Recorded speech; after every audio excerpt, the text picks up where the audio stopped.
ಸಿಗ್ತಾ ಇರುವಂತ ಮಾಹಿತಿಗಳ ಪ್ರಕಾರ ರೇಣುಕಾಸ್ವಾಮಿಯ ಕೊಲೆ ಮತ್ತು ಪೈಶಾಚಿಕ ಕೃತ್ಯವನ್ನು ಒಪ್ಪಿಕೊಂಡಿದ್ದಾರಂತೆ ದರ್ಶನ್. ರೇಣುಕಾಸ್ವಾಮಿಯ ಎದೆ ಮರ್ಮಾಂಗಕ್ಕೆ ಶೂಕಾಲಿನಿಂದ ಒದ್ದೆ ಅಂತ ಪೊಲೀಸರೆದುರು ಸ್ವಇಚ್ಛಾ ಹೇಳಿಕೆಯನ್ನ ದರ್ಶನ್ ನೀಡಿದ್ದಾರೆ ಅನ್ನುವಂತ ಮಾಹಿತಿ ಈಗ ಸಿಗ್ತಾ ಇದೆ. ಪ್ರಾರಂಭದ ತನಿಖಾ ಹಂತದಲ್ಲಿ ತಾನು ಏನೂ ಮಾಡಿಲ್ಲ ಅಂತ ದರ್ಶನ್ ಹೇಳಿದ್ರಂತೆ. ಸಾಕ್ಷಿ ಸಮೇತ ಪೊಲೀಸರು ಡ್ರಿಲ್ ಮಾಡಿದಾಗ ದರ್ಶನ್ ಅವರು ತಪ್ಪೊಪ್ಪಿಕೊಂಡಿದ್ದಾರೆ ಅನ್ನೋ ಮಾಹಿತಿ ಸಿಗ್ತಾ ಇದೆ. ದರ್ಶನ್ ತಪ್ಪೊಪ್ಪಿಗೆ ಬಗ್ಗೆ ಚಾರ್ಜ್ ಶೀಟ್ನಲ್ಲೂ ಕೂಡ ಉಲ್ಲೇಖವನ್ನ ಮಾಡಿದ್ದಾರೆ. ಪಬ್ಲಿಕ್ ಟಿವಿಯಲ್ಲಿ ದರ್ಶನ್ ತಪ್ಪೊಪ್ಪಿಗೆ ಎಕ್ಸ್ಕ್ಲೂಸಿವ್ ಆಗಿರುವಂತಹ ಡೀಟೇಲ್ಸ್ ಅನ್ನ ನಿಮ್ಮ ಮುಂದೆ ಇಡುವಂತ ಕೆಲಸವನ್ನ ಮಾಡ್ತಾ ಇದ್ವಿ. ಏನಿದೆ ಡೀಟೇಲ್ಸ್ ಅನ್ನುವಂತ ನೋಡೋಣ.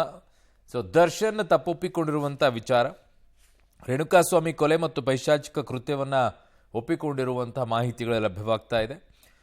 ಆರಂಭದಲ್ಲಿ ಇಲ್ಲ ನಾನೇನು ಮಾಡಿಲ್ಲ ಅಂತ ಹೇಳ್ತಾ ಇದ್ರು. ಆಮೇಲೆ ಸಾಕ್ಷ್ಯಗಳ ಸಮೇತವಾಗಿ ಮುಂದೆ ಇಟ್ಟಾಗ ರೇಣುಕಾಸ್ವಾಮಿಯ ಎದೆ ಮತ್ತು ಮರ್ಮಾಂಗಕ್ಕೆ ಶೂಕಾಲಿನಿಂದ ಒದ್ದೆ ಅನ್ನುವಂಥದ್ದನ್ನ ಒಪ್ಪಿಕೊಂಡಿದ್ದಾರೆ ಅನ್ನುವಂಥ ಮಾಹಿತಿ ಪೊಲೀಸ್ ಮೂಲಗಳಿಂದ ಸಿಗ್ತಾ ಇದೆ. ಹಾಗಾಗಿ ಈಗ ಗೊತ್ತಿಲ್ಲ, ಈಗ ರೇಣುಕಾಸ್ವಾಮಿಯ ಕೊಲೆ ಪೈಶಾಚಿಕ ಕೃತ್ಯವನ್ನು ಒಪ್ಪಿಕೊಂಡ ನಂತರ ಆಗುವಂಥ ಪರಿಣಾಮಗಳು ಏನು, ಶಿಕ್ಷೆಯನ್ನು ಅನುಭವಿಸಲೇಬೇಕಾದಂಥ ಪರಿಸ್ಥಿತಿ ಬರುತ್ತಾ? ಕಾರಣ ಇನ್ನೂ ಕೂಡ ಜಾಮೀನಿಗೆ ಅರ್ಜಿಯನ್ನು ಕೂಡ ಅವರು ಸಲ್ಲಿಕೆಯನ್ನು ಮಾಡಿಲ್ಲ. ಚಾರ್ಜ್ ಶೀಟ್ ಕೂಡ ಅವರ ವಕೀಲರಿಗೆ ಈಗಾಗಲೇ ಸಿಕ್ಕಿದೆ. ಆ ಚಾರ್ಜ್ ಶೀಟ್ನಲ್ಲಿರುವಂಥ ಉಲ್ಲೇಖಗಳನ್ನು, ಚಾರ್ಜ್ ಶೀಟ್ನಲ್ಲಿರುವಂಥ ಸಾಕ್ಷ್ಯಗಳನ್ನು ನೋಡುವಂಥದ್ದನ್ನು ಮಾಡಿದ್ದಾರೆ. ಅದರ ಆಧಾರದ ಮೇಲೆ ಜಾಮೀನಿಗೆ ಅರ್ಜಿಯನ್ನು ಸಲ್ಲಿಸಬೇಕು. ಇವತ್ತು ಕೂಡ ಅರ್ಜಿಯನ್ನು ಸಲ್ಲಿಕೆ ಮಾಡ್ತಾರೆ ಅನ್ನುವಂಥ ಮಾಹಿತಿ ಬರ್ತಾ ಇದೆ ಕೋರ್ಟ್ಗೆ. ಹಾಗಾಗಿ ಈಗ ಸದ್ಯಕ್ಕಂತೂ ಸಾಕ್ಷಿ ಸಮೇತವಾಗಿ ಪೊಲೀಸರು ದರ್ಶನ್ ಅವರ ವಿಚಾರಣೆ ಮಾಡಿದಾಗ ಹೌದು ನಾನು ಎದೆ ಭಾಗಕ್ಕೆ ಮತ್ತು ಮರ್ಮಾಂಗಕ್ಕೆ ಒದ್ದೆ ಅನ್ನುವಂಥದ್ದನ್ನು ದರ್ಶನ್ ಒಪ್ಪಿಕೊಂಡಿದ್ದಾರೆ ಅನ್ನುವಂಥದ್ದು. ಒಂದು ಕೊಲೆಯ ಪ್ರಕರಣದಲ್ಲಿ ನಾನು ಈ ರೀತಿಯಾಗಿ ಹೊಡೆದಿದ್ದೀನಿ ಅಂತ ಒಪ್ಪಿಕೊಂಡಾಗ ಅದರ ಪರಿಣಾಮಗಳು ಏನಾಗುತ್ತೆ, ಶಿಕ್ಷೆ ಏನಾಗುತ್ತೆ ಅನ್ನುವಂಥದ್ದು 7 ವರ್ಷಕ್ಕಿಂತ ಕಡಿಮೆ ಅಂತೂ ಇಲ್ಲ ಅದು. ಕಾರಣ ಒಂದು ಕೊಲೆ ಪ್ರಕರಣದಲ್ಲಿ ನಿಮಗೆ ಆಗುವಂಥ ಶಿಕ್ಷಣೆ ಮರಣದಂಡನೆ ಅಥವಾ ಜೀವಾವಧಿ ಶಿಕ್ಷೆ ಮತ್ತು ದಂಡ, ಇವೆರಡು 3 ಕೂಡ ಇರುತ್ತೆ. ಅದರಲ್ಲಿ ಒಂದು ಮರಣದಂಡನೆ ಆಗ್ಬೋದು, ಇಲ್ಲ ಜೀವಾವಧಿ ಆಗ್ಬೋದು, ಇಲ್ಲ ದಂಡ ಆಗ್ಬೋದು. ನನ್ನ ಕ್ರೈಮ್ ಬ್ಯೂರೋಯಿಂದ ನನ್ನ ಸಹೋದ್ಯೋಗಿ ನರಸಿಂಹಮೂರ್ತಿ ನನ್ನ ಸಂಪರ್ಕಕ್ಕೆ ಸಿಗ್ತಾ ಇದ್ದಾರೆ. ನರಸಿಂಹಮೂರ್ತಿ, ಒಂದು ಕೊಲೆಯ ಪ್ರಕರಣದಲ್ಲಿ ನಾನು ಈ ರೀತಿಯಾಗಿ ಹೊಡೆದಿದ್ದೀನಿ ಅನ್ನುವಂಥದ್ದನ್ನು ಒಪ್ಪಿಕೊಳ್ಳೋದೇ ಆದರೆ ಅಲ್ಲಿಗೆ ಶಿಕ್ಷೆಯ ಪ್ರಮಾಣ ಮಾತ್ರ ಬಾಕಿ ಉಳ್ಕೊಳ್ಳುತ್ತಾ ಅಂತ? ದರ್ಶನ್ ಯಾವಾಗ ಅರೆಸ್ಟ್ ಮಾಡಿ ಕರ್ತಂದ್ರು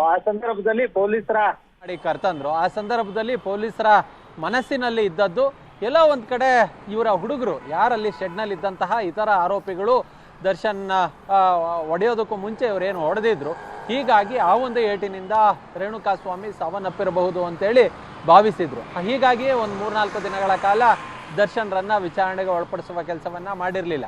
ಮತ್ತೆ ಆರಂಭದಲ್ಲಿ ಕೇಳಿದಂತಹ ಸಂದರ್ಭದಲ್ಲಿ ಇಲ್ಲ ನಾನು ಹಲ್ಲೆ ಮಾಡಿಲ್ಲ, ನಾನು ಕಾಸು ಕೊಟ್ಟೆ, ಊರು ಕಳಿಸ್ತೆ, ಇನ್ನು ಮುಂದೆ ಈ ರೀತಿ ಎಲ್ಲ ಮಾಡಬೇಡ ಅನ್ನೋ ನಿಟ್ಟಿನಲ್ಲಿ ದರ್ಶನ್ ಹೇಳಿಕೆಯನ್ನು ಕೊಡುವ ಕೆಲಸವನ್ನ ಮಾಡಿದ್ರು. ಆದರೆ ಇತರ ಆರೋಪಿಗಳ ಹೇಳಿಕೆ ಹಾಗೆ ಸಿಕ್ಕಂತಹ ಸಾಕ್ಷಿಗಳ ಆಧಾರದ ಮೇಲೆ ವಿಚಾರಣೆಗೆ ಒಳಪಡಿಸಿದಂತಹ ಸಂದರ್ಭದಲ್ಲಿ ನಿಧಾನಕ್ಕೆ ದರ್ಶನ್ ತಪ್ಪೊಪ್ಪಿಗೆಯನ್ನ ಹೇಳುವ ಕೆಲಸವನ್ನ, ತಪ್ಪೊಪ್ಪಿಗೆ ಹೇಳಿಕೆಯನ್ನ ನೀಡುವ ಕೆಲಸವನ್ನ ಮಾಡಿರೋದು ಗೊತ್ತಾಗಿದೆ. ಅದನ್ನ ಚಾರ್ಜ್ ಶೀಟ್ನಲ್ಲೂ ಕೂಡ ಉಲ್ಲೇಖ ಮಾಡುವ ಕೆಲಸವನ್ನ ಮಾಡಲಾಗಿದೆ. ದರ್ಶನ್ ಹೇಳಿಕೆ ಇದೆಯಲ್ಲ, ಸುಮಾರು ಒಂದು 20 ಪುಟಗಳ ಆ ಹೇಳಿಕೆಯಲ್ಲಿ ಹೌದು ನಾನು ಹೊಡೆದಿದ್ದೀನಿ, ನನ್ನಿಂದ ತಪ್ಪಾಗಿದೆ, ಕ್ಷಮೆ ಇರಲಿ ಅನ್ನೋ ನಿಟ್ಟಿನಲ್ಲಿ ಹೇಳಿದ್ದಾರೆ. ನನಗೆ ಈ ರೀತಿ ಆಗುತ್ತೆ ಅಂತ ಹೇಳಿ ಗೊತ್ತಿರಲಿಲ್ಲ, ಆ ಕೋಪದಲ್ಲಿ ಈ ರೀತಿ ಮಾಡಿದ್ದಾಗಿ ದರ್ಶನ್ ತಪ್ಪೊಪ್ಪಿಗೆ ಹೇಳಿಕೆಯನ್ನು ಸಹ ದಾಖಲು ಮಾಡಿಕೊಂಡಿದ್ದಾರೆ. ಆ ಹೇಳಿಕೆಯನ್ನ ಚಾರ್ಜ್ ಶೀಟ್ನಲ್ಲಿ ನಮೂದನ್ನ ಮಾಡಲಾಗಿದೆ. ಅಂದ್ರೆ ಈ CCTVಗಳು, ಅದ್ರ ಜೊತೆಗೆ ಇವರ ಕಾಲ್ CDR ಇಡೀ ರಾತ್ರಿ ಯಾರ ಜೊತೆ ಮಾತನಾಡಿದ್ರು, ಅವರು ಶೆಡ್ಗೆ ಬಂದಂತಹ CCTV, ಈ ಎಲ್ಲವನ್ನ ಇಟ್ಕೊಂಡು ವಿಚಾರಣೆಗೆ ಒಳಪಡಿಸಿದಂತಹ ಸಂದರ್ಭದಲ್ಲಿ ದರ್ಶನ್ಗೆ ಬೇರೆ ದಾರಿ ಇರಲಿಲ್ಲ. ಯಾಕಂತ ಹೇಳಿದ್ರೆ ಪೊಲೀಸರು ಎವಿಡೆನ್ಸ್ ಅನ್ನ ಇಟ್ಟು ಕ್ರಾಸ್ ಕ್ವಶನ್ಸ್ ಅನ್ನ ಮಾಡೋಕೆ ಹಿಡಿದಿದ್ರು.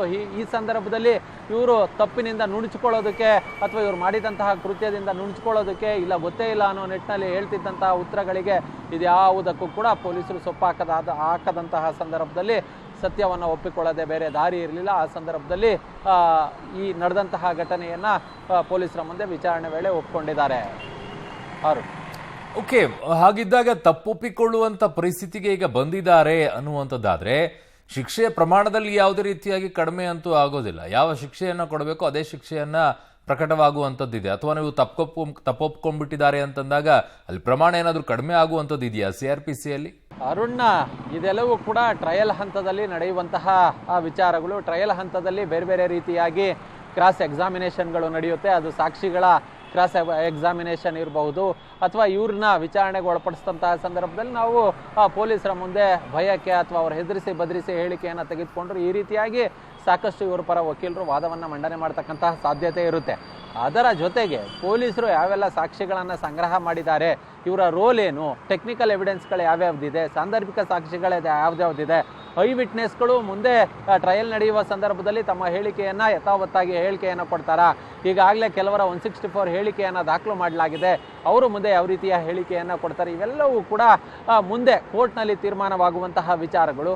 ಆದರೆ ಮಾಡಿರೋದನ್ನು ಈಗ ತಪ್ಪನ್ನು ಒಪ್ಕೊಂಡಿದ್ದಾರೆ, ಮುಂದೆ ಕೋರ್ಟ್ ನಿರ್ಣಯವನ್ನು ಮಾಡುತ್ತೆ ಇವರಿಗೆ ಯಾವ ರೀತಿಯ ಶಿಕ್ಷೆಯನ್ನು ಕೊಡಬೇಕು ಅನ್ನೋ ಮಟ್ಟಿಗೆ, ಅಥವಾ ಏನಾದರೂ ತನಿಖಾ ಆ ಒಂದು ಟ್ರಯಲ್ ನಡೆಯುವ ಸಂದರ್ಭದಲ್ಲಿ ಯಾವುದೇ ಸಾಕ್ಷಿ ಆಧಾರಗಳು ಕೋರ್ಟ್ಗೆ ಸರಿ ಅನ್ನಿಸ್ತಿದ್ದಂತಹ ಸಂದರ್ಭದಲ್ಲಿ ಅದು ಖುಲಾಸೆ ಆದರೂ ಕೂಡ ಆಗಬಹುದು, ಅದು ಗೊತ್ತಿಲ್ಲ.